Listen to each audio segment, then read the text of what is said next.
Hi students, next another example, magnesium sulfate heptahydrate MgSO4 into 7H2O. The common name is Epsom salt. Its water of crystallization is 7. When magnesium sulfate heptahydrate crystals are gently heated, it loses 7 water molecules and becomes anhydrous magnesium sulfate. So the formula, chemical formula is MgSO4 into 7H2O.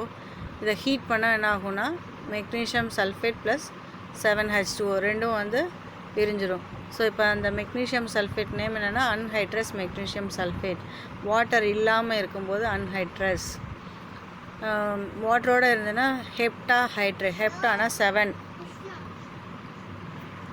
Then see the picture. crystalline hydrated salt எப்படி இருக்குது பார்த்தா look like sugar அந்த மாதிரி இருக்கும். அதுக்கப்புறம் நீங்கள் வந்து அந்த அன்ஹைட்ரஸ் சால்ட்டை பார்க்கும்போது பார்த்தீங்கன்னா பலன்னு மினுக்காது, சாதாரணமாக ஒரு ரைஸ் பவுடர் மாதிரி இருக்கும். அதுதான் anhydrous salt. If you add few drops of water are allowed to it cool, the colorless anhydrous salt again turns back into hydrated salt. Water இருக்கும்போது நல்லா ஒயிட் கலரில் இருக்கும், அதே வந்து அன்ஹைட்ரஸ் சால்ட்டாக இருக்கும்போது கொஞ்சம் பழுப்பு நிறமாக இருக்கும். This is called as crystalline hydrated salt converted into amorphous anhydrous salt.